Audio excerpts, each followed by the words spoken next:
Lord Caspian Thornwood had not danced in 300 years. He'd forgotten how his feet should move, how his arms should hold a partner, how music could transform a body into something graceful rather than lethal.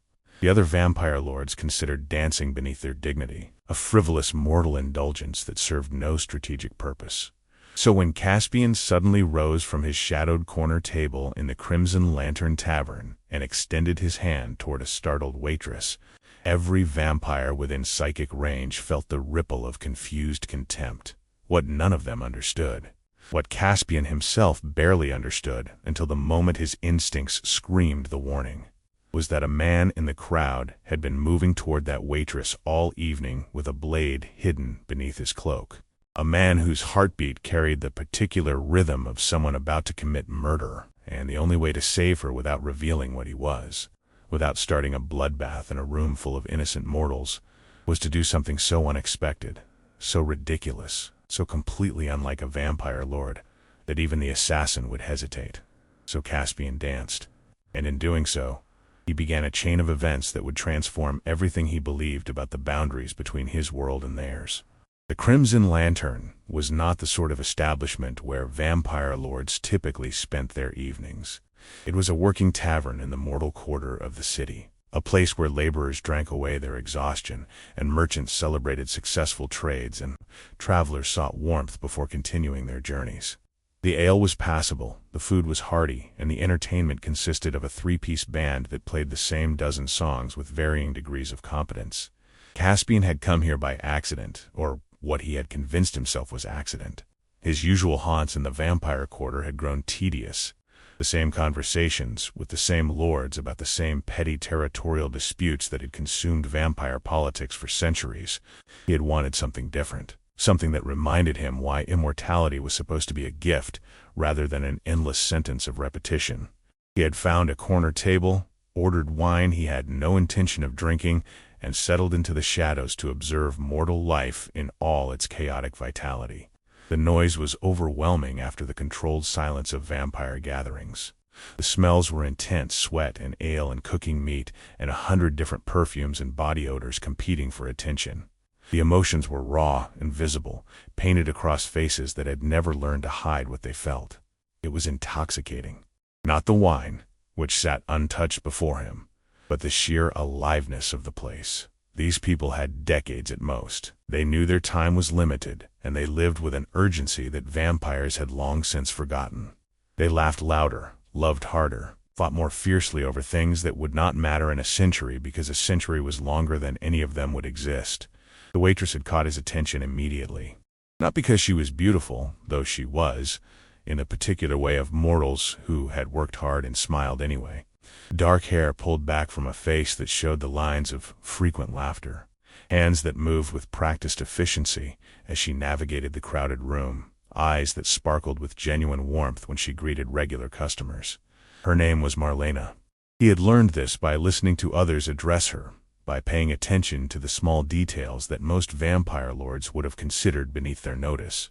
She had worked at the Crimson Lantern for 5 years, since her husband had died in a construction accident and left her with debts that respectable employment could not repay. She was kind to the drunks who could not afford their tabs, patient with the young men who tried to impress her with clumsy flirtation, fierce with the occasional customer who mistook service for availability. Caspian had watched her all evening, telling himself it was merely observation, merely the curiosity of an immortal studying the patterns of mortal existence. He had not admitted, even to himself, that her smile made something in his ancient chest ache with a longing he had thought long dead. Then he had noticed the man. He was unremarkable at first glance, the sort of person who blended into crowds through sheer ordinariness. Middle-aged, medium height, wearing clothes that suggested modest prosperity without attracting attention. He had entered the tavern perhaps an hour after Caspian, had ordered a single ale, and had nursed it while his eyes tracked Marlena's movements with an intensity that had nothing to do with attraction. Caspian's vampire senses had identified the blade within minutes, a slim dagger concealed beneath the man's cloak, positioned for quick drawing. His enhanced hearing had detected the particular rhythm of a heart preparing for violence, the elevated pulse of someone rehearsing an action they had committed to taking. His centuries of experience with predators had recognized the way the man positioned himself, always maintaining clear sightlines to Marlena, always keeping himself between her and the tavern's rear exit. An assassin, professional, from the careful preparation, patient, from the willingness to wait for the perfect moment, and utterly focused on a waitress who seemed to have no idea that death was watching her from across the room. Caspian had considered his options with the cold calculation that centuries of survival had taught him. He could kill the assassin directly, but that would create questions, witnesses, complications that might expose his nature to a room full of mortals who believed vampires were nothing but legend. He could alert the authorities, but by the time they responded, Marlena would likely be dead. He could simply leave, let mortal affairs remain mortal affairs, let whatever dispute had marked this woman for death reach its natural conclusion. The thought of leaving had lasted perhaps 3 seconds before something in him rejected it completely. He could not explain the intensity of his reaction, could not justify the surge of protective fury that rose in his chest at the thought of that blade finding its target. Marlena was a stranger, a mortal he had never spoken to, a life that would flicker out in decades regardless of what happened tonight. But she was alive. She was warm and vital and full of laughter that made a cold tavern feel welcoming, and Caspian found that he could not sit in the shadows and watch that light be extinguished. So he had risen from his table, crossed the room with deliberate casualness, and extended his hand toward a waitress whose life he was about to save in the most ridiculous way possible. "Dance with me," he said, and watched confusion transform her tired face. Marlena stared at the stranger's extended hand as though he had offered her a live serpent. His pale fingers were elegant, long, and perfectly manicured, the hand of someone who had never scrubbed tavern floors or hauled ale barrels from the cellar. His face was striking in a way that made her uncomfortable, too beautiful to be entirely human, with cheekbones that caught the lamplight like carved marble and eyes the color of aged whiskey. "I'm working," she said flatly, already turning back to the tray of drinks waiting on the bar. "One dance. The band is playing a waltz. It would be criminal to waste it. The band is playing something that might generously be called music. And I have tables waiting." The stranger smiled, and something about that expression made Marlena's heart stutter in a way that had nothing to do with attraction and everything to do with the ancient instinct that warned prey of nearby predators. His voice when he spoke again was gentle rather than threatening. "Please. I have not danced in a very long time, and I find myself suddenly desperate to remember how. Consider it a kindness to a lonely traveler who will likely embarrass himself terribly." Despite herself, Marlena laughed. The stranger did not look like someone who had ever embarrassed himself in his entire existence. He looked like someone who had been born knowing exactly how to move, how to speak, how to command attention simply by existing. But there was something in his eyes, some flicker of genuine uncertainty that seemed at odds with his polished exterior. "One dance," she heard herself say. "But if old Gregor complains about his ale being late, you're explaining it to him. I accept full responsibility for all ale-related consequences." She took his hand, and the coldness of his skin startled her. Ice cold, despite the fire blazing in the central hearth.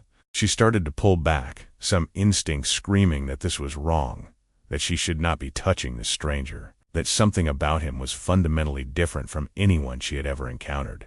But then he was leading her toward the small cleared space that served as a dance floor, and the band was indeed playing something that approximated a waltz, and his arm was settling around her waist with a gentleness that seemed impossible given the strength she could sense coiled beneath his elegant clothing. "I should warn you," he said as they began to move.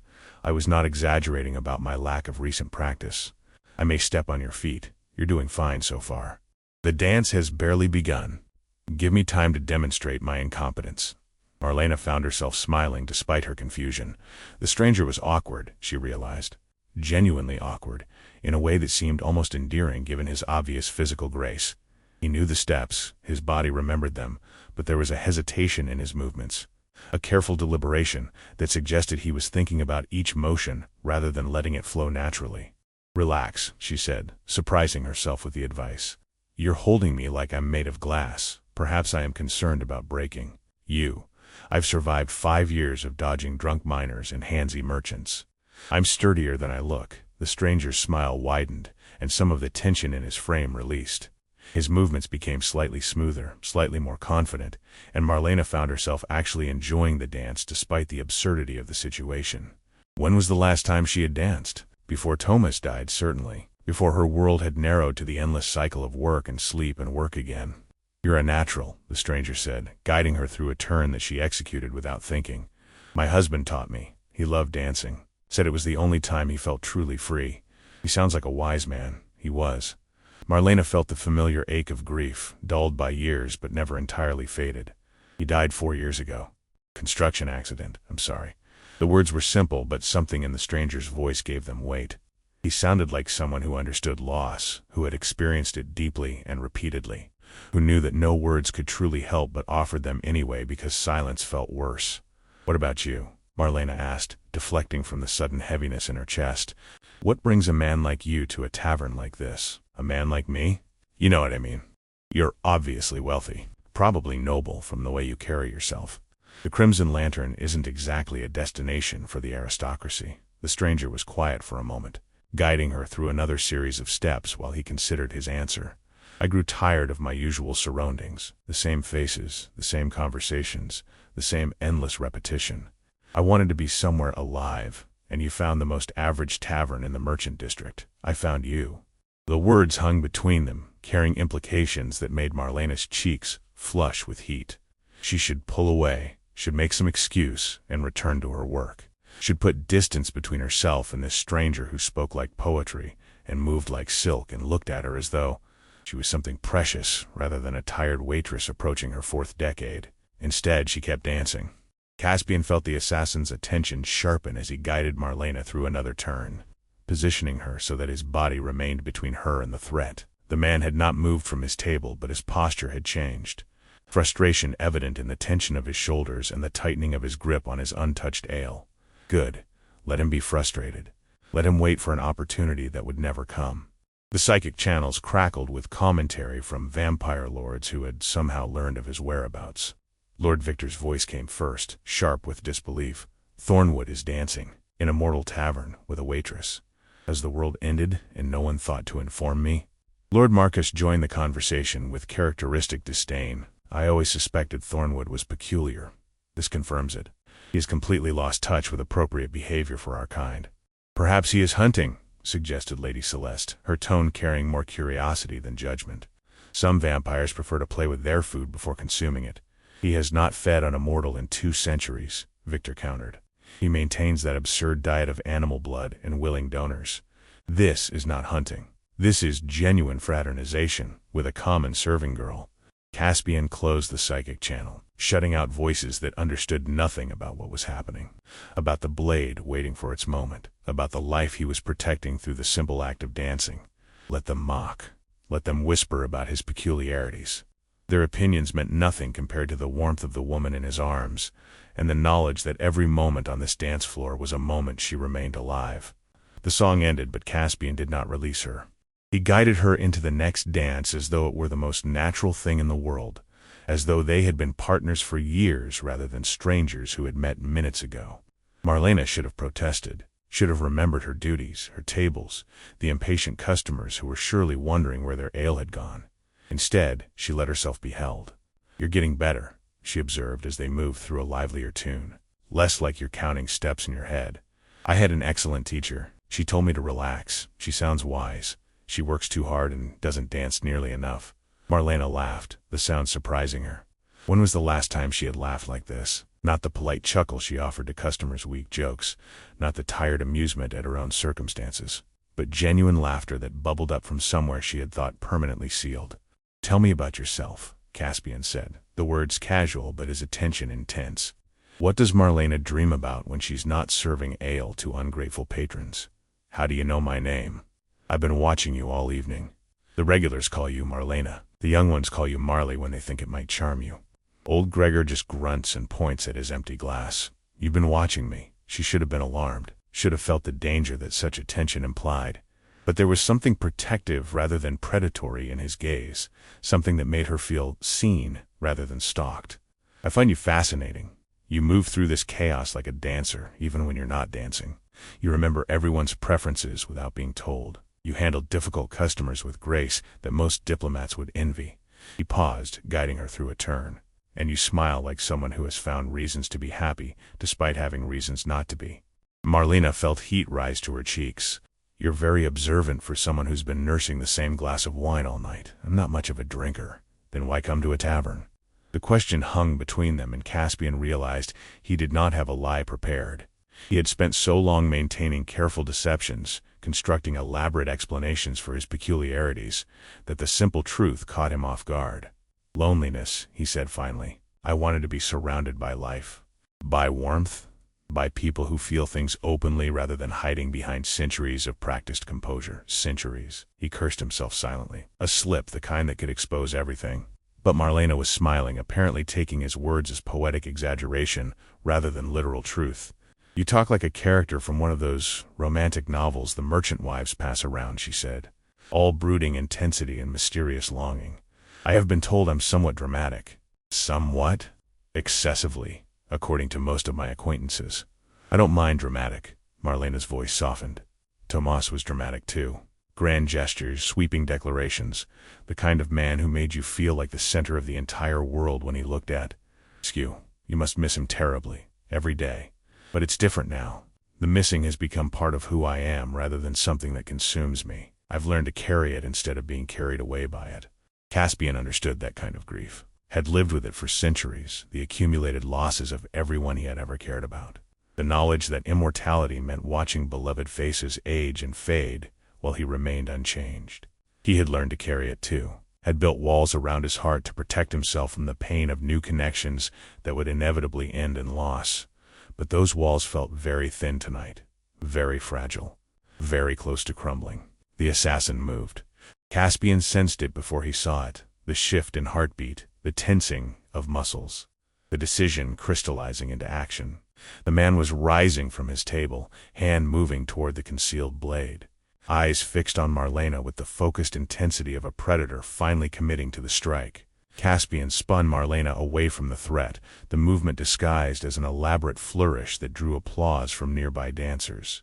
He positioned himself directly in the assassin's path, his body a barrier between blade and target. What was that? Marlena asked, breathless from the unexpected spin. Improvisation. I told you I was unpracticed. She laughed again, oblivious to the danger. Oblivious to the man who had frozen mid-approach as he found his path blocked by an obstacle he had not anticipated. Caspian met the assassin's eyes across the crowded room. Let his own gaze carry the weight of centuries. Let the predator see another predator and understand the message. Not tonight, not ever. Find another target or find yourself dead. The assassin hesitated. Caspian could see the calculation happening behind those cold eyes. The assessment of threat. The weighing of contract against survival. Professional killers were not suicidal. They valued their own lives, which meant they could be discouraged if the cost seemed too high. Caspian smiled, and he let the smile show teeth that were slightly too sharp. Let his eyes catch the lamplight in ways that were not quite human. A warning, subtle enough that the mortals around them would not notice. Clear enough that the assassin would understand exactly what he was facing. The man turned and walked toward the tavern's front door. Relief flooded through Caspian, but he did not relax his vigilance. Deterred was not the same as defeated. The assassin would report back to whoever had hired him, would explain the complication, would perhaps suggest alternative approaches. The danger was delayed, not eliminated. You've stopped dancing, Marlena observed, her voice pulling him back to the moment. Forgive me, I was momentarily distracted. By what? By thinking about how much I don't want this night to end. The words escaped before he could stop them, carrying truth he had not intended to reveal. Marlena's expression shifted, surprise and uncertainty, and something that might have been hope flickering across her features. The tavern closes at midnight, she said quietly. I'm usually finished cleaning by 1. That sounds like valuable information. It might be. For someone who wanted to continue a conversation without the interruption of thirsty customers. Caspian felt something warm bloom in his chest, a sensation so foreign after centuries of cold that he almost did not recognize it. Hope, perhaps, or the dangerous beginning of something deeper. I would very much like to continue our conversation, he said, if you would permit it. I might. If you tell me your name, you know mine, but I don't know yours. Caspian. Caspian Thornwood. Caspian. She tested the name, let it roll across her tongue. It suits you. Elegant and slightly strange. I shall take that as a compliment. You should. I don't give them freely. The hours until midnight passed in a blur of stolen moments. Marlena returned to her duties, but something had changed in the air between them. Every time she passed Caspian's table, their eyes met, and small smiles exchanged messages that words could not capture. He ordered food he would not eat, ale he would not drink, maintaining the pretense of being a normal customer while his senses remained fixed on the front door, the windows, every possible entrance through which the assassin might return. The man did not return, but Caspian knew better than to believe the threat had evaporated. Someone had paid to have Marlena killed. That contract would not simply disappear because one attempt had been interrupted. He needed information. Needed to understand why a tavern waitress had been marked for death. Needed to protect her, not just for one night, but for as long as the danger persisted. The psychic channels offered unexpected assistance. Lady Celeste, who had seemed curious rather than condemning earlier, reached out through a private connection. I made inquiries, she transmitted. The waitress you were so interested in. Marlena Voss, widow of Tomas Voss, formerly Marlena Blackwood. The surname caught Caspian's attention. Blackwood? As in the merchant family? The very same. She is the estranged daughter of Edmund Blackwood, one of the wealthiest traders in the Eastern Territories. She was disowned 15 years ago when she married a common laborer against her father's wishes. Why would someone want her dead? Edmund Blackwood died 3 months ago. His will has not yet been read publicly, but rumors suggest he never formally removed Marlena from his inheritance. She may be entitled to a significant portion of his estate. The pieces began to form a picture. A wealthy family, a contested inheritance, a daughter who had been cast out but never legally disinherited. Someone stood to gain from Marlena's death, someone who would lose their claim to Edmund Blackwood's fortune if his estranged daughter suddenly reappeared to collect what was rightfully hers. Thank you, Caspian transmitted to Celeste. This is valuable information. Considered a gift from one curious vampire to another. I find myself intrigued by your situation, Thornwood. You have always been peculiar, but this level of involvement in mortal affairs is unprecedented even for you. I'm as surprised as anyone. I doubt that. I suspect you know exactly why you are doing this, even if you are not yet ready to admit it to yourself. Celeste's mental voice carried amusement. Be careful. Mortal entanglements have destroyed more vampires than any war or...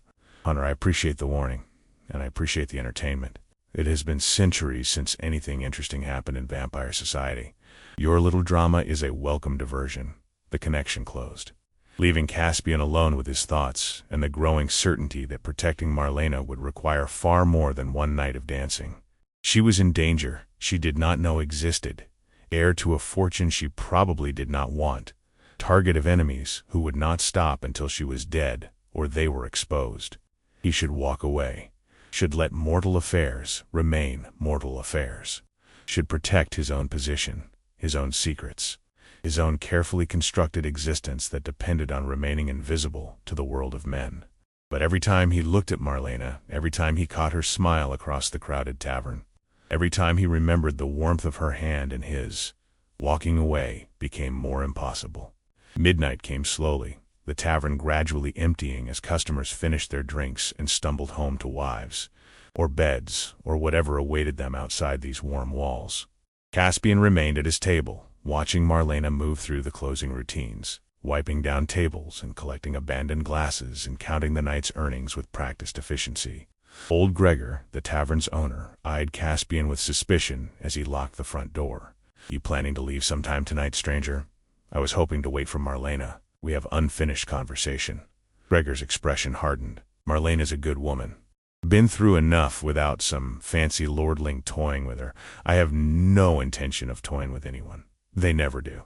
In the beginning. But something in Caspian's eyes must have convinced him, because Gregor's hostility faded into grudging acceptance. She finishes cleaning in about an hour. You can wait in the kitchen if you want. Warmer there. Thank you. The kitchen was indeed warmer. A cozy space that smelled of bread and herbs and the accumulated comfort of countless meals prepared with care. Caspian settled onto a wooden stool and watched through the doorway as Marlena worked. Her movements efficient but unhurried, her expression peaceful in a way that suggested she found satisfaction in these simple tasks. She found him there when the cleaning was done, her eyebrows rising in surprise that softened into pleasure. "You actually waited." "I said I would. Men say many things. Most of them don't follow through. I am not most men." She laughed, that genuine sound that made something in his chest tighten. "No, you're definitely not. I've been trying to figure you out all night. You're not a merchant, that's obvious, not a craftsman. Something about you suggests ... power, authority. But you're here in my tavern, waiting in my kitchen, looking at me like I'm something precious. You are something precious. I'm a 43-year-old widow who serves ale for a living. Whatever precious looks like. I'm fairly certain it's not me." Caspian rose from the stool, closing the distance between them with deliberate slowness, giving her time to retreat if she wished. She did not retreat. She stood her ground, meeting his eyes with a directness that he found both challenging and exciting. "You undervalue yourself," he said quietly. "You have survived loss that would have broken most people. You have built a life through honest work when easier paths were available. You are kind to those who do not deserve kindness and fierce with those who mistake kindness for weakness. You can't possibly know all. That from watching me for one evening, you would be surprised what I can know." He stopped a breath away from her, close enough to feel the warmth radiating from her mortal skin, close enough to hear the quickening of her heart. "Marlena, I need to tell you something. Something that may frighten you. Something that may make you sin me away forever." Her chin lifted, defiance mixing with curiosity. "I don't frighten easily. Your father is dead. You are heir to his fortune, and someone has hired an assassin to ensure you never claim it." The color drained from her face, but she did not step back, did not flinch, did not do any of the things he might have expected from someone receiving such devastating news. "How do you know this?" she asked, her voice steady despite her pallor. "Because I saw him tonight. The assassin. He was waiting for his moment to strike. I asked you to dance because it was the only way to keep you out of his reach without causing a scene." Marlena was silent for a long moment, processing information that should have been impossible to accept. Her father dead. An inheritance she had never expected. An assassin sent to ensure she never claimed it. And a stranger who had saved her life through the absurd act of dancing. "Why?" she finally asked. "Why would you risk yourself for me? You don't know me. You have no stake in whether I live or die." It was the question Caspian had been dreading. The one that required either lies or truths he was not certain she could accept. He chose truth, or at least a version of it that would not send her running into the night. "I told you I came here seeking life, seeking warmth.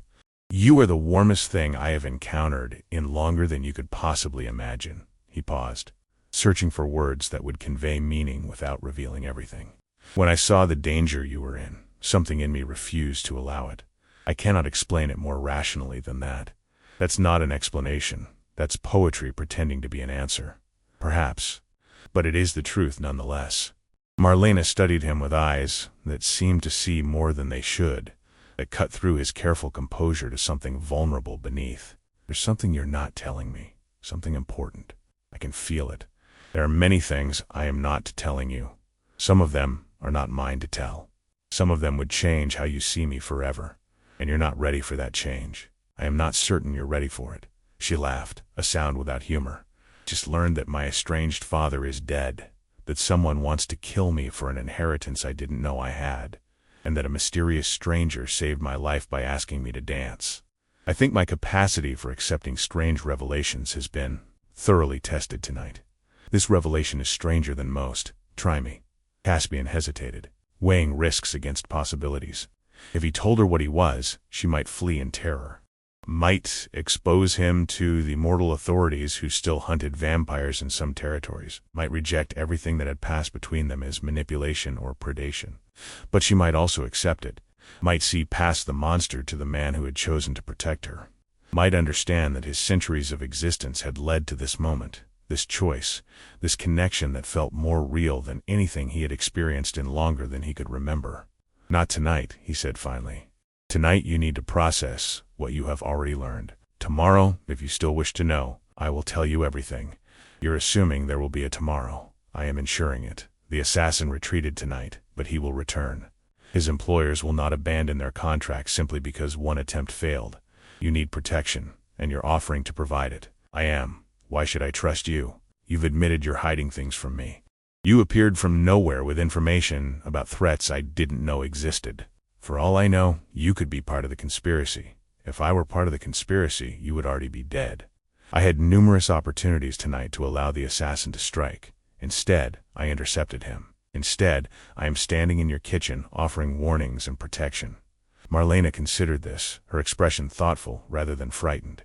Fair point. But that doesn't mean I should trust you. No, trust must be earned. I am simply asking for the opportunity to earn it. She was quiet for another long moment, her gaze fixed on something beyond him, beyond the kitchen, beyond the immediate crisis that had engulfed her evening. Finally, she nodded slowly. I have a small room above the tavern. Gregor lets me stay there in exchange for closing duties. It's not much, but it's private. She met his eyes. You can explain more there. And then we can decide what to do about assassins and inheritances and all the other madness that has apparently become my life. The room was indeed small, barely large enough for a narrow bed, a washstand, and a single chair that had seen better decades. But it was clean and warm, and the window overlooked the street below, allowing Caspian to monitor approaches while they talked. Marlena sat on the bed, her exhaustion finally showing in the slump of her shoulders. The night had taken its toll, the emotional weight of revelations piling onto the physical fatigue of a full shift at the tavern.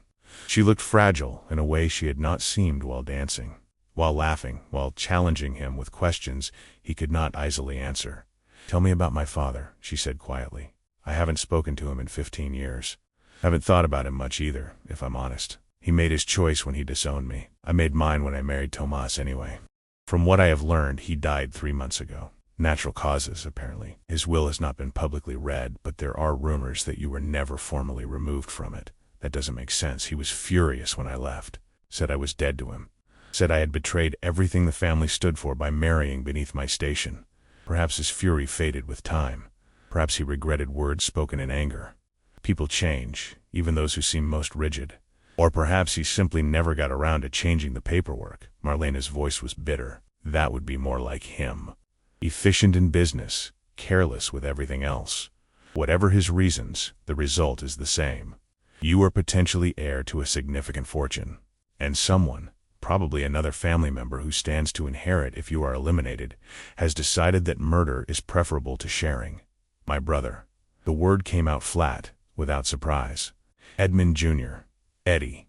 He was always jealous, always resentful that father paid any attention to me at all. He probably danced when I was disowned. You believe he would go this far? Eddie would sell his own children if he thought the price was right. Murder is well within his capabilities, especially if enough money is at stake. She laughed, the sound hollow. Family. Isn't it wonderful? Caspian settled into the single chair, giving her space while remaining close enough to reach her quickly if danger approached. You do not have to claim the inheritance. You could simply disappear, let Eddie have whatever he wants. Continue your life here without engaging in the conflict. I could. That would be the safe choice. Marlena's expression hardened. But I've spent 15 years working myself to exhaustion while my family lived in luxury. 15 years being told I made the wrong choice, that I threw away everything for a man who died and left me with nothing. If there's money that's rightfully mine, money that could change my life, I'm not going to let Eddie take it just because he's willing to kill for it. That choice puts you in danger. I've been in danger before. I survived. She met his eyes with a directness that made his ancient heart ache. And apparently, I have a mysterious protector who saves lives through dancing. The odds seem acceptable. Dawn approached with the gradual lightening of the sky beyond Marlena's small window. Caspian felt its coming in his bones, the ancient warning that daylight brought weakness to his kind. He had not slept, had spent the hours watching over Marlena as she finally surrendered to exhaustion. Her breathing deep and peaceful, despite everything she had learned. She was remarkable, this mortal woman who had accepted impossible revelations with pragmatic determination. She had not wept for her father, had not raged against the brother who wanted her dead, had simply assessed the situation and decided to fight. That kind of strength was rare in any species. In a human who had already endured so much, it was extraordinary. The psychic channels carried morning greetings from vampire lords emerging from their rest, and with those greetings came fresh commentary on Caspian's activities. Thornwood spent the night with the waitress, Lord Marcus announced with undisguised contempt, in her room above the tavern. Our noble lord has become a common paramour. Perhaps he has finally lost his mind entirely, Lord Victor suggested. 3 centuries of abstinence followed by sudden obsession with a mortal. It has the hallmarks of a breakdown. Lady Celeste's voice cut through the mockery with unexpected sharpness. Or perhaps Thornwood has simply found something worth caring about. A concept that might be foreign to those who have forgotten what caring feels like. Sentiment, Marcus spat.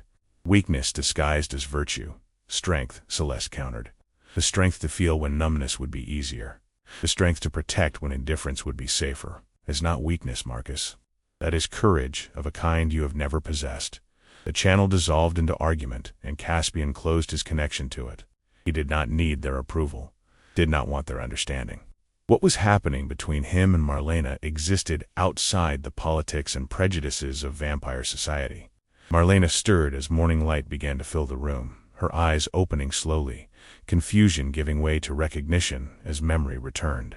She sat up, running fingers through disheveled hair, her gaze finding Caspian where he sat in the chair by the window. "You stayed," she said, surprise evident in her voice. "I said I would protect you. Protection requires presence. You haven't slept at all. I do not require much sleep." She studied him with that penetrating attention that seemed to see more than it should. "There's something wrong with your eyes in this light. They're lighter than they were last night, almost golden." Caspian cursed silently. Daylight revealed things that darkness concealed, and his eyes were among the most obvious tells of his nature.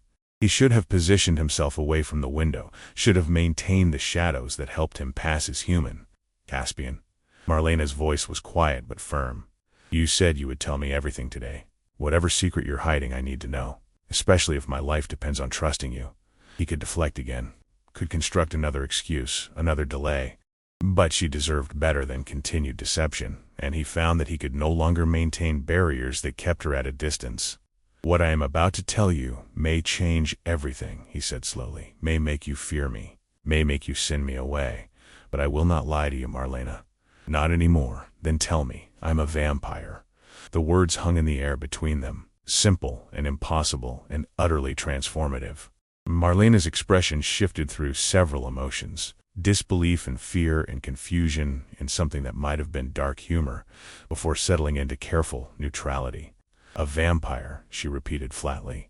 347 years old. Born in a village that no longer exists, turned against my will during a war that history has mostly forgotten. I have lived in the shadows of mortal society ever since, watching generations rise and fall, accumulating wealth and power and a loneliness so profound that I sometimes forget what connection feels like. You expect me to believe this. I expect you to consider the evidence. My cold skin, which you noticed when we danced. My eyes, which change color with the light. The fact that I have not eaten or drunk anything genuine since entering the tavern. The fact that I knew about the assassin through senses no human possesses." Marlena was quiet for a long moment, her hands gripping the rough blanket that covered her bed. When she spoke again, her voice was carefully controlled. "If you're a vampire, why haven't you killed me? Isn't that what vampires do? Hunt humans? Drink their blood? Some vampires do. I do not. I chose long ago to abstain from unwilling prey, to survive on animal blood and the occasional willing donor who understands what they are offering." Caspian leaned forward, willing her to see the truth in his eyes. "I have killed, Marlena. I will not pretend otherwise. But I have never killed for pleasure, and I have not taken an unwilling life in over 2 centuries. Why should I believe that? Because I could have let you die last night. Could have watched the assassin strike and felt nothing but mild curiosity. Instead, I intervened. Instead, I made myself ridiculous by dancing with a stranger because it was the only way to save her life without revealing what I am." He paused, letting the truth of his actions speak for themselves. Those are not the choices of a monster. Those are the choices of someone who has found something worth protecting. Marlena rose from the bed, moving to stand before the window, her back to him as she stared out at the waking city. The morning light caught her dark hair, turning it auburn at the edges, and Caspian found himself memorizing the image, preparing for the possibility that she would send him away forever. "This is insane," she said finally. "Vampires are stories. Legends told to frighten children. They're not real. We are very real. We simply prefer that humans continue believing we are legends. It makes survival considerably easier. And the dancing, was that real, or was it just ... manipulation? A way to get close to me for some vampire purpose I don't understand." Question cut deeper than Caspian had expected. He rose from the chair and moved to stand behind her, close enough to feel her warmth but not touching, giving her the choice of distance or connection. "The dancing was the most real thing I have experienced in 300 years, he said quietly. "I did not expect to feel what I felt. Did not expect to care whether a mortal stranger lived or died. But when I saw you in that tavern, when I watched you move through the chaos with such grace, something in me recognized something in you, something that transcends the difference between our natures." Marlena turned to face him, and her eyes held not fear, but a fierce determination that made his ancient heart race. "If you're lying to me, if this is some elaborate game, I will find a way to destroy you. I don't know how yet, but I will. I am not lying, and I would rather you destroyed me than lived believing I had deceived you." She studied him for another long moment, weighing truth against impossibility. Then she nodded slowly. "All right, I believe you. God help me, but I believe you." The days that followed were unlike anything Caspian had experienced in his centuries of existence. He became Marlena's shadow, her protector, her companion, through hours that blended together into something that felt almost like a shared life. He waited in the kitchen while she worked her shifts, watched over her while she slept, walked with her through evening streets when she needed air that was not thick with tavern smoke, and they talked, endlessly, intimately, about everything and nothing. She told him about her childhood in the Blackwood mansion, about the suffocating expectations and the small rebellions that had eventually led to her exile. He told her about his mortal life, about the family he had lost, about the centuries of wandering that had followed his turning. They exchanged stories like gifts, each revelation building trust that neither had expected to find. The assassin did not return, but Caspian knew better than to believe the threat had ended. Eddie Blackwood would not abandon his plans simply because one attempt had failed. He would hire someone else, try a different approach, continue his pursuit until either Marlena was dead or he was stopped permanently. "We need to confront this directly," Caspian said one evening as they sat in Marlena's small room. The intimacy of the space no longer awkward, but comfortable. "Your brother will not give up. We can wait for his next attack, or we can take the fight to him. How? I have no proof he's behind this. No evidence that would convince anyone. Eddie is respected, connected, protected by wealth and influence I can't match. You may not be able to match it, but I can." Marlena looked at him with confusion that slowly transformed into understanding. "Your wealth, your influence. You said vampires accumulate power over centuries. 347 years of careful investment and strategic positioning. I have resources that would rival any mortal merchant family, including the Blackwoods." Caspian paused, considering the implications of what he was offering. "I have avoided using those resources in mortal affairs. It draws attention, raises questions about how one man could possess so much for so long. But for you, I am willing to make an exception." Why would you risk exposing yourself for me?" It was a question he had been asking himself for days, probing the unfamiliar feelings that had taken root in his ancient heart. The answer, when it finally came, was simpler than he had expected. "Because you matter to me. Because somewhere between that first dance and this moment, you became something I did not know I was capable of having. Something precious. Something worth protecting at any cost." Marlena was quiet for a long moment, her eyes searching his face for deception and finding none. "That sounds almost like love. Perhaps it is. I am not certain I remember what love feels like. But if love means wanting someone's happiness more than your own, wanting their safety more than your survival, wanting to build something together that neither could build alone, then yes. Perhaps it is love. We've known each other for a week. I have had centuries to prepare for meeting you. Time means something different when you have so much of it. A week can contain more connection than decades of empty acquaintance." She rose from her chair and crossed the small room to where he sat, her movements deliberate, her eyes never leaving his. She stopped in front of him, close enough that he could feel the warmth radiating from her skin, close enough that his heightened senses could detect every nuance of her heartbeat. "I should be terrified of you," she said quietly. "Everything I know about vampires says you're a monster, a predator, something that wears human form but thinks of humans as nothing but food. And yet when I look at you, I don't see a monster. I see someone who has been alone for too long, someone who has forgotten how to hope but is remembering, someone who saved my life because he couldn't bear to watch me die." Her hand rose to touch his face, her warm fingers tracing the cold line of his jaw. "I see someone worth loving, even if loving him is the most reckless thing I've ever done." Caspian felt something crack open in his chest, some barrier that had protected him for centuries finally giving way. He caught her hand in his, held it against his face, let himself feel the warmth that he had denied himself for so long. "Loving me is dangerous," he said. "I am hunted by some, despised by others. My existence depends on secrets that could destroy us both if revealed. The years ahead will be difficult in ways you cannot imagine. I've done difficult.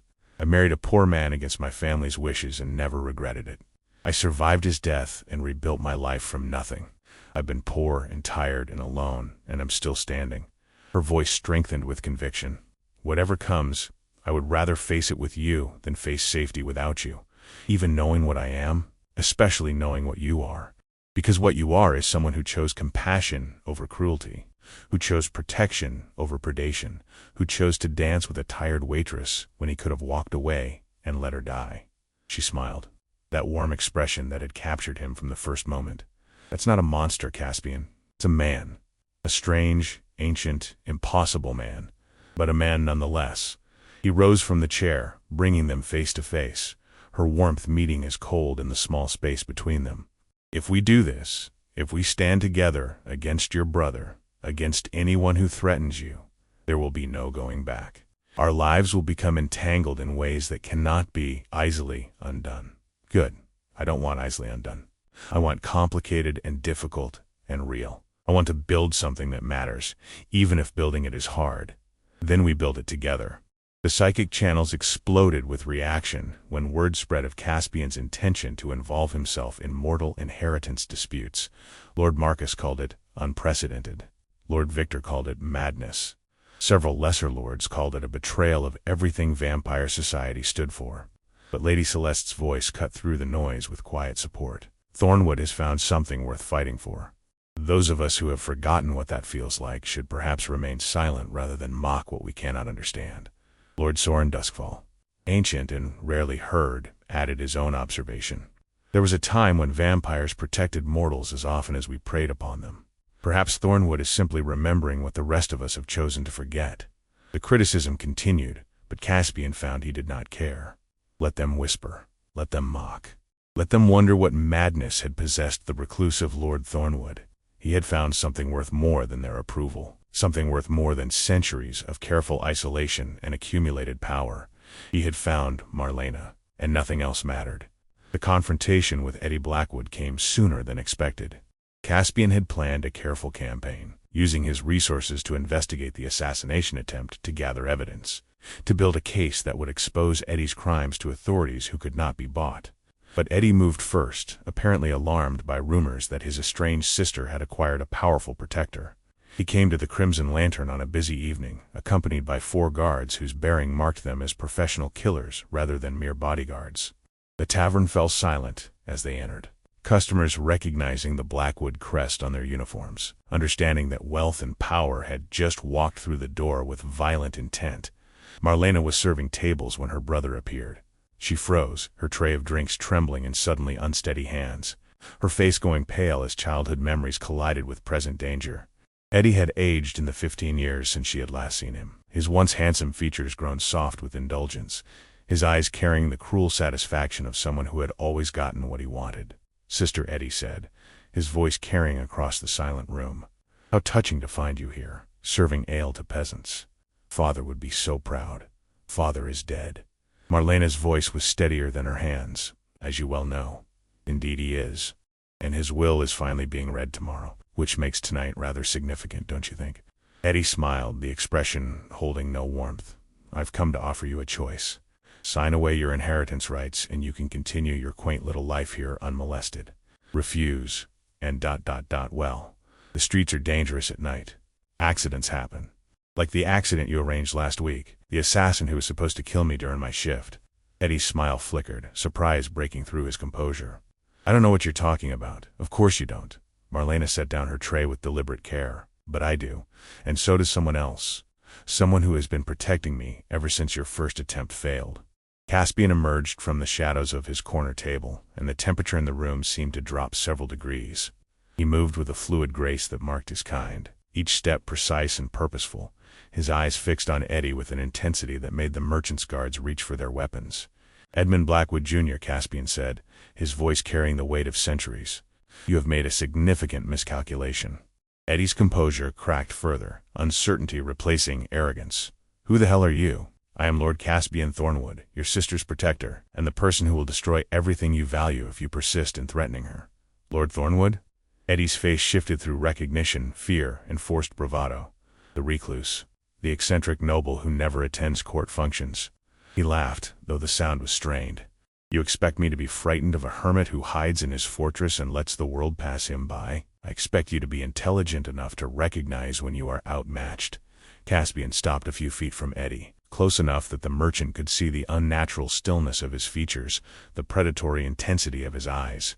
"I have resources that dwarf your family's fortune. I have connections that reach into every level of government and commerce. And I have a particular interest in ensuring that Marlena receives everything she is entitled to, including justice for the attempt on her life." Eddie's guards shifted nervously, their training telling them that something was wrong with this confrontation, that the elegant lord before them was dangerous in ways they could not quite identify. One of them whispered something to Eddie, urgent advice that the merchant clearly did not want to hear. "You're bluffing," Eddie said, but his voice had lost its certainty. "No one takes this kind of interest in a disinherited waitress. What game are you playing?" "No game. Simply the protection of someone I care about." Caspian allowed a small smile to touch his lips. "You see, Eddie, you made an error common to men of your type. You assumed that Marlena's value was determined by her circumstances. That because she served ale in a tavern she was beneath notice, beneath protection, beneath anything but contempt. She made her choice when she married that laborer. She made a choice to follow her heart rather than her family's expectations. That is not weakness. That is courage you cannot comprehend." Caspian's smile faded. "But we are wasting time. Here are your options.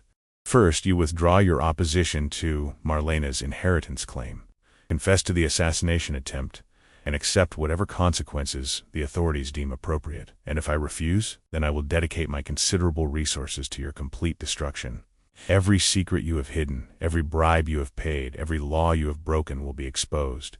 Your reputation will be shattered. Your fortune will be seized. Your name will become synonymous with failure and disgrace." Eddie's face reddened with fury. "You wouldn't dare. You have no proof of anything. I have proof of the assassin you hired. I have proof of the payments you made. I have proof of conversations you thought were private, but which were overheard by servants whose loyalty you never bothered to earn." Caspian's voice hardened. "I have been very thorough, Eddie. When I decide to protect someone, I do not leave anything to chance." The tavern remained silent, every customer watching the confrontation with the frozen attention of prey observing predators circle each other. Old Gregor stood behind the bar with his hand on a cudgel, ready to defend his establishment if violence erupted. Marlena had not moved, her eyes fixed on Caspian, with an expression that mixed fear and hope, and something that might have been love. Eddie looked at his guards, seeking support and finding only uncertainty. He looked at the tavern customers, seeking sympathy and finding only hostility. He looked at Marlena, seeking the sister he had bullied throughout their childhood, and found instead a woman who had grown beyond his ability to intimidate. Finally, he looked at Caspian, and what he saw there made his resistance crumble. "You can't prove anything," he said, but the words were hollow. A last desperate attempt to maintain dignity in the face of total defeat. "I can prove everything. And I will, unless you make the intelligent choice." Caspian stepped closer, lowering his voice so only Eddie could hear. "I am not a patient man, Eddie. I am not a merciful man. I am simply a man who has found something worth protecting, and I will tear down everything you have built to keep her safe. That is not a threat. That is a promise from someone who has 3 centuries of practice in keeping promises." Eddie's face went gray. Whatever he saw in Caspian's eyes, whatever ancient truth revealed itself in that moment of confrontation, it was enough. "Fine," he whispered. "You win. I'll withdraw my opposition. I'll confess to the authorities. Just ... keep away from me." "Whatever you are, keep away." "Gladly," Caspian replied, "as long as you never threaten Marlena again." The aftermath unfolded with a swiftness that surprised even Caspian. Eddie Blackwood confessed to the assassination attempt before authorities who had been quietly prepared to receive his testimony. The evidence Caspian had gathered proved overwhelming. Each piece carefully documented, each witness protected, each connection to Eddie's conspiracy traced and verified. Within a week, Eddie was in custody awaiting trial, his assets frozen, his reputation destroyed as thoroughly as Caspian had promised. The will reading proceeded without opposition. Marlena inherited a third of her father's considerable estate, more wealth than she had ever imagined possessing, enough to transform her circumstances completely. She stood in the lawyer's office, listening to numbers that seemed impossible, feeling the weight of a legacy she had spent 15 years believing she had lost forever. "What will you do with it?" Caspian asked, as they walked through evening streets after the reading concluded. The city was quiet around them, shops closing for the night, families retreating to warm homes, the ordinary rhythms of mortal life continuing despite the extraordinary events that had reshaped Marlena's existence. "I don't know yet. It doesn't feel real." She looked at him with eyes that held wonder rather than greed. "A week ago I was counting coins to make sure I could afford bread. Now I could buy the bakery, buy the whole street the bakery sits on. Wealth changes things. Not always for the better. Is that experience talking?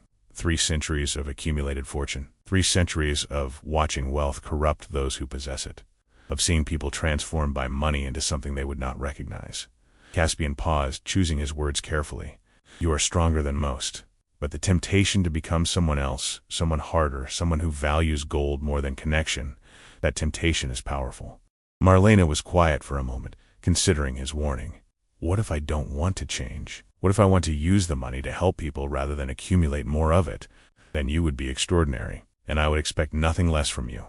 She smiled, that warm expression that still made his ancient heart race. "I want to do something for the tavern. For Gregor and the staff who became my family when my real family abandoned me. Maybe buy the building. Ensure they never have to worry about rent or landlords again. A worthy use of unexpected fortune. And I want to establish something for widows. Women like I was, left with nothing when their husbands died, forced to work themselves to exhaustion just to survive. There should be resources for them, support, a way to rebuild without losing everything, also worthy, also exactly what I would expect from someone who knows what that struggle feels like." Marlena stopped walking, turning to face him in the amber glow of a street lamp. "And what about us? What happens now that the danger is past, now that I don't need protection anymore?" It was a question Caspian had been avoiding, afraid of the answer. Afraid that necessity had created a connection that comfort would dissolve. "That depends on what you want. My protection was offered freely. It does not come with obligations or expectations. That's not what I'm asking." Her voice softened. "I'm asking if you want to stay, not because I need you to, but because you want to. Because what we've built in this strange week matters to you as much as it matters to me." Caspian felt the weight of the question, the implications that stretched far beyond the immediate moment.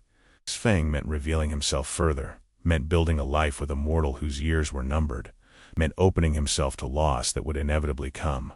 But leaving meant returning to the empty existence he had fled when he first entered the Crimson Lantern, meant abandoning the first genuine connection he had felt in centuries, meant choosing safety over everything that made existence worthwhile.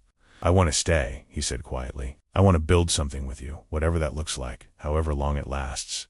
I want to know what your life becomes with all this possibility before you.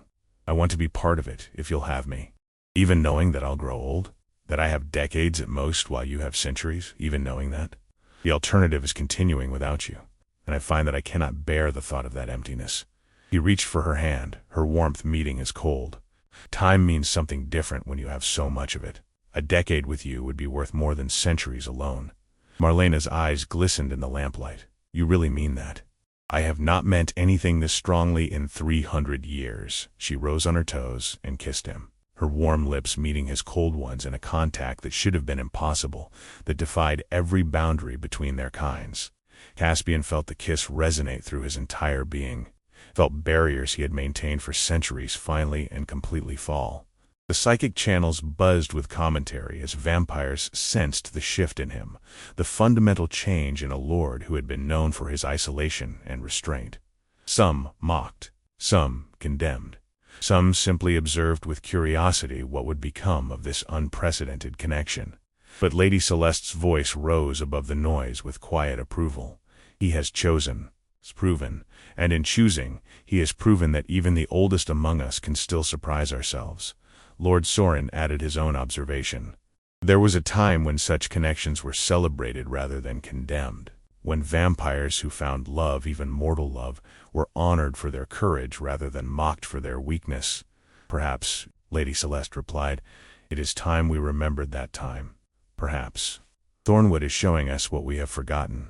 The weeks that followed brought changes that Caspian had not anticipated. Marlena used her inheritance wisely, purchasing the Crimson Lantern and ensuring its staff would never worry about their positions again. She established the foundation for widows she had envisioned, creating resources that would help women rebuild their lives after loss. She reconnected with distant relatives who had never supported her father's decision to disown her, building new family from the fragments of the old. And through it all, Caspian remained at her side. Not as protector, though he would always protect her. Not as guardian, though he watched over her constantly. But as partner, as companion.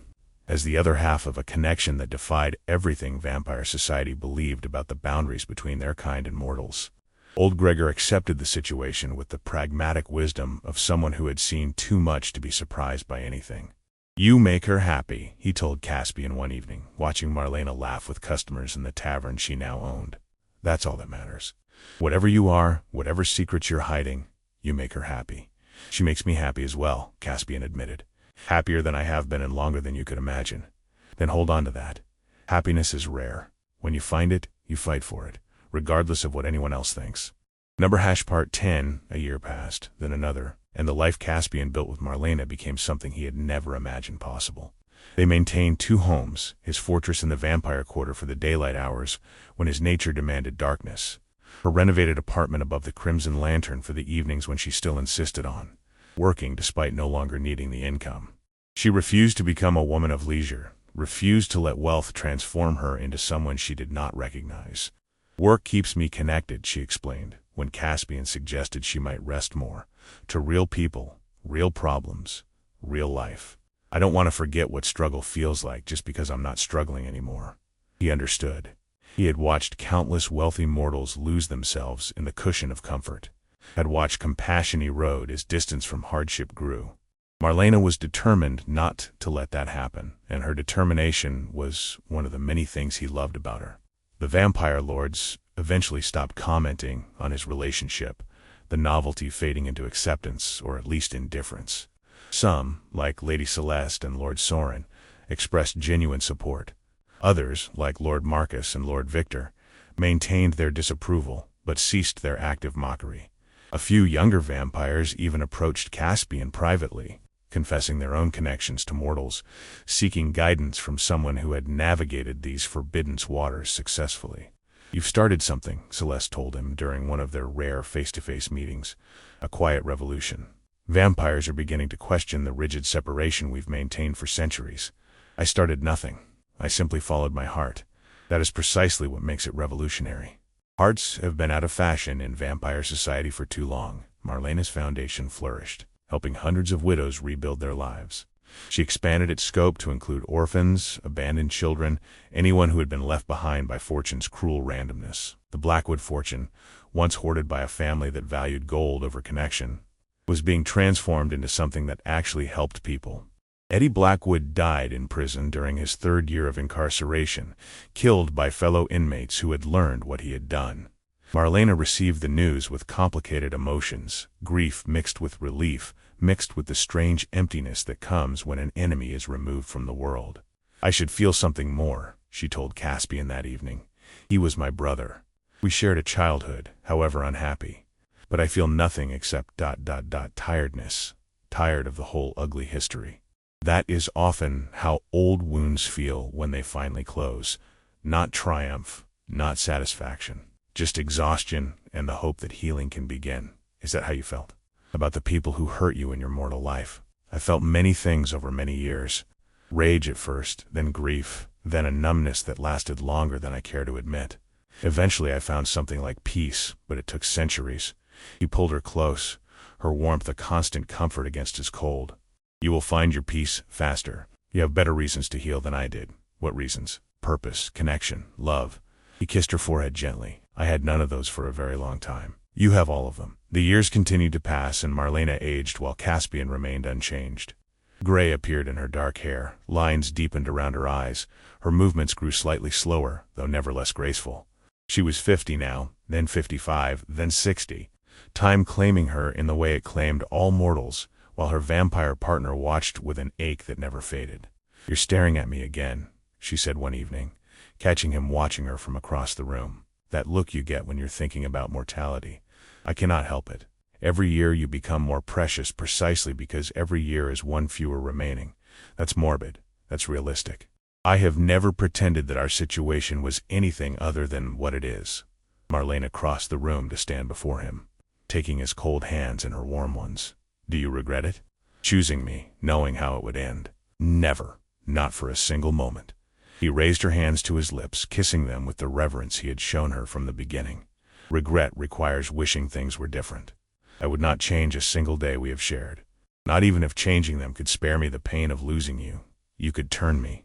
The words were quiet, careful, a subject they had discussed only once before and set aside. "Make me like you. Then we would have centuries together. I could, but I will not." "Why?"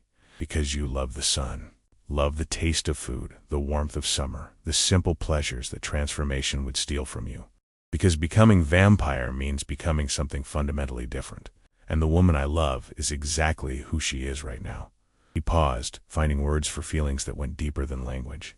"And because death is part of what makes mortal life precious, the limitation creates the value. I would not rob you of that, even to keep you with me forever." Marlena was quiet for a long moment, and Caspian saw tears gathering in her eyes. "That's the most loving thing anyone has ever said to me. It is simply the truth. The truth can still be loving." She smiled through her tears. "And for what it's worth, I don't want to be turned." "Thought about it. Wondered if I was being foolish to refuse immortality when it was offered. But you're right. I love the sun. I love being human. I want to live my life fully, and then rest, not extend it indefinitely and become something else. Then we will treasure what we have, every day. Every moment, every ridiculous dance in a crowded tavern." Caspian laughed, remembering the night that had started everything. "I have become a much better dancer since then. You have. Though you still occasionally step on my feet, that is deliberate. It gives you reason to scold me, and I find your scolding endearing." She laughed too, that warm sound that had captured him from the first moment, that had not changed despite the years, that would echo in his memory for centuries after she was gone. They danced then, in the quiet of their shared home, moving to music only they could hear. Two beings from different worlds who had found each other against all odds and built something beautiful from the connection. The dance was slow and gentle, accommodating the changes that age had brought, celebrating the love that age had deepened. Outside, the night continued its endless cycle. Vampire lords played their political games. Mortals lived their brief, bright lives. The world turned on without noticing that something precious was happening in a small room above a tavern, where a ridiculous dance had once saved a life. But Caspian noticed. Caspian would always notice. And when Marlena eventually passed, peacefully in his arms, surrounded by the love they had built together, he would carry her memory forward through the centuries, like a flame that never dimmed. Because some things were worth the pain. Some connections were worth the loss. Some dances were worth beginning, even when you knew how they would end. That was enough. That was more than enough. Asterisk, asterisk. If you enjoyed this story, click the video on your screen now to watch another unforgettable tale. Asterisk, asterisk.